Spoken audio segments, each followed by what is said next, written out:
Tere! Mina räägin teile täna Kristjan Jaagu õpirände toetustest.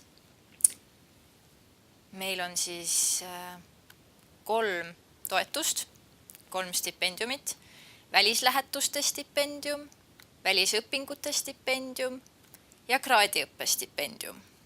Kõigepealt räägin teile välislähetuste stipendiumist. Sihtrühmaks on magistrandid, doktorandid ja ka õppejõud ja teadlased, kelle doktorikraadi omamisest ei ole möödas rohkem kui aasta. Lähetuse pikkus on 3–30 päeva. Mida siis stipendiumiga toetatakse? Toetatakse õppetöö ja erialaga seotud välisreise, näiteks konverentsid, seminarid, kursused, töö raamatukogus või laboratooriumis, loengu arendamist, kohtumist juhendajaga või erialaspetsialistiga ning ka suvekoole. Kuidas taotleda? Taotlus tuleb esitada läbi elektroonilise taotlussüsteemi sihtasutusele Archimedes. Taotlussüsteem avatakse kuu ennem taotlustähtaega.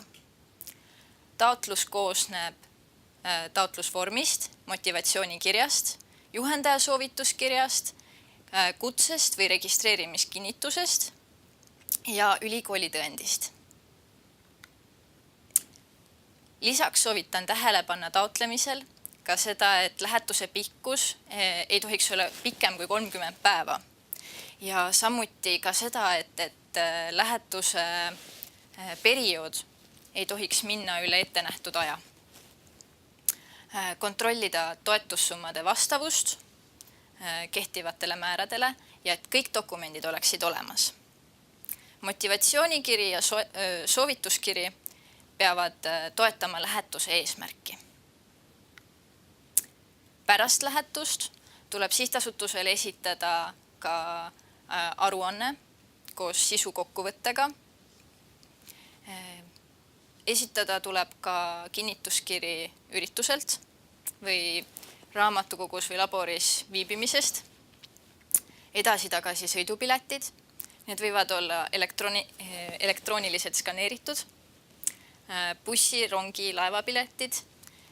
Ja need peaksid olema siis esitatud sihtlinna.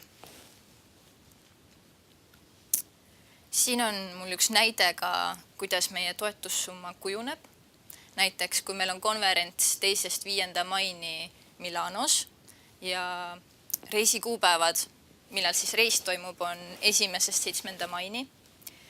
Ja rahastusperiood on 1.–6. maini. Siin on viga jaanuar, tegelikult on mõeldud siis maikuud, 6 päeva ja 5 ööd.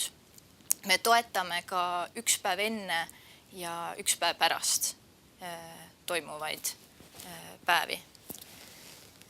Stipendiumi arvestuskäik on siis sõidutoetus vastavalt sihtriigile, majutustoetus 80 eurot päev, ehk siis 5 × 80 ja päevarahad 32 eurot päev, ehk siis kui on 6 päeva, siis 6 × 32.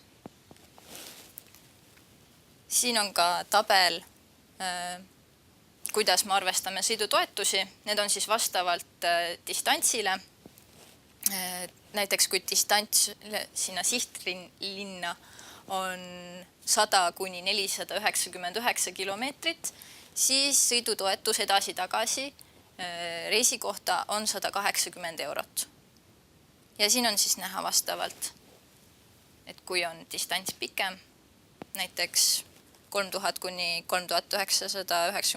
kilomeetrit, siis on toetussumma 530 eurot. Juhul, kui teil tekib veel lisaküsimusi stipendiumite kohta ja taotlemise kohta, siis meie Archimedese spetsialistid on nõus teile hea meelega ka vastama. Kristjan Jaagu välisõpingute spetsialist on meil Anne Laona ja Kristjan Jaagu välislähetuste ja kraadiõppe spetsialist on Elisa Šokk ehk mina. Aitäh kuulamast!